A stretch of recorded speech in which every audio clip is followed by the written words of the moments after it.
What's up, family? We got a cheerleader who stepped out on the basketball court in the middle of a game and pushed a player. For her actions, she was immediately escorted out of the building by security.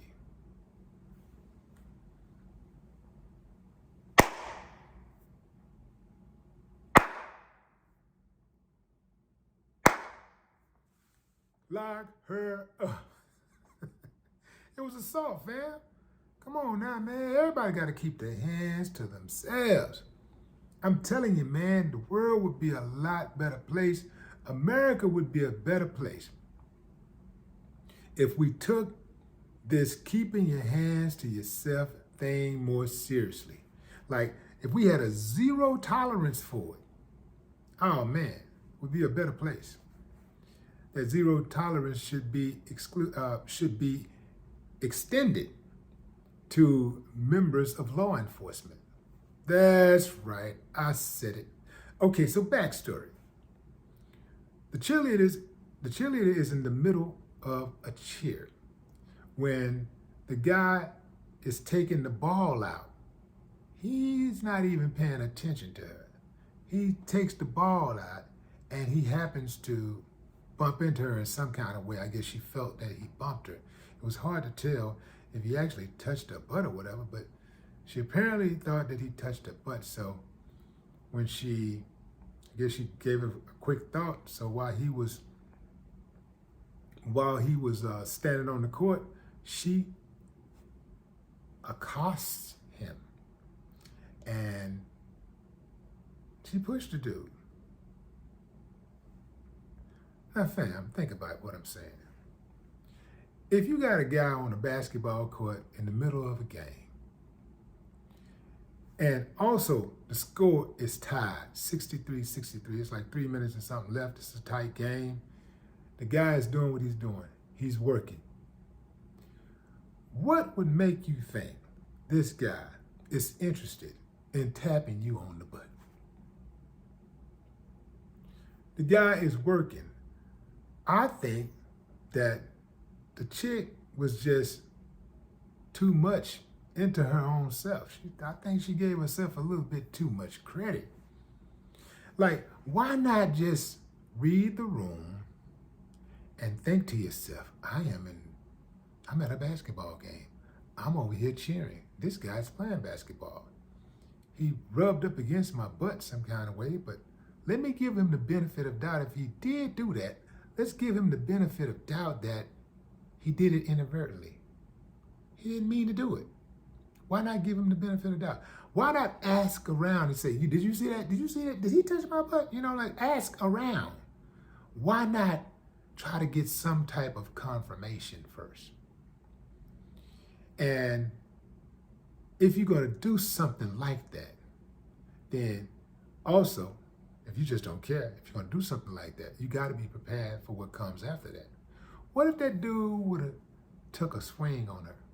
Because, a lot of these ball players today, man, they'll swing on anybody. So imagine somebody put their hands on you. A lot of people are hardwired to immediately react if somebody puts their hands on them. They feel attacked in any way, somebody invades their space, they will come out swinging. And then they would have thought he was really wrong if he had knocked her out. And a push don't equal a knockout. I don't think it does. I don't think he could have went there. But the problem is this, fam. Once you put your hands on somebody, you can't dictate their level of response. You can't control that once you put yourself in that type of position. This chick better get her attitude together quickly, because this type of thing that people do at work often, and she was at work. It may have been an extracurricular activity or whatever for her, but that's work. I don't know if it was a college or a high school. It looked like a college. It's hard to tell. Didn't know the name. They just had the initials of the schools. So I don't know if it was a college or a high school. In any event, it ain't what you do, it's how you do it. People squeeze themselves out of the job market all the time when they leave previous jobs and they go try to find a new job. And, they got to put those referrals on there. Oh, where'd you work last? Okay, you did? Okay, let's call and see how'd it go. What kind of, yeah. What kind of employee was Shamika? Yes, let me tell you about Shamika. Shamika was our head chef. She came in one day and she told me that she quit. She didn't give us a warning, so we didn't have any backup. So we lost $10,000 that day. We also lost, more importantly, some valuable customers who had scheduled a catering event at our restaurant with 100 people. And there was no backup. Yeah, I would stay far away from her. See, it ain't what you do, fam. It's how you do it. Even if you hate your job.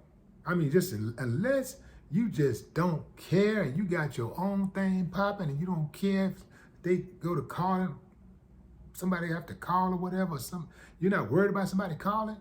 Hey, man, the best thing to do is, let me put this 2-week notice in. Let me go in here every day, and work the same way I did the first time when I tried to get the job. When I first came in and started working, let me put the same amount of effort in. Let me leave this place the same way that I came in. Just like when you make a record, you're on your last album and you don't like the label, the fans don't care nothing about all of that. But the fans want what the fans want. So you put your foot in that album, you kill it, and then you leave it like that, and who knows? You probably pick up new fans because your album is jamming, and now the record label that you're leaving, they're sick to death. Because now they know that, damn, we can't get no more of that fire. Yeah, fam, it ain't what you do, it's how you do it. But what say you? Drop a comment. I'd love to hear your thoughts. No more talk.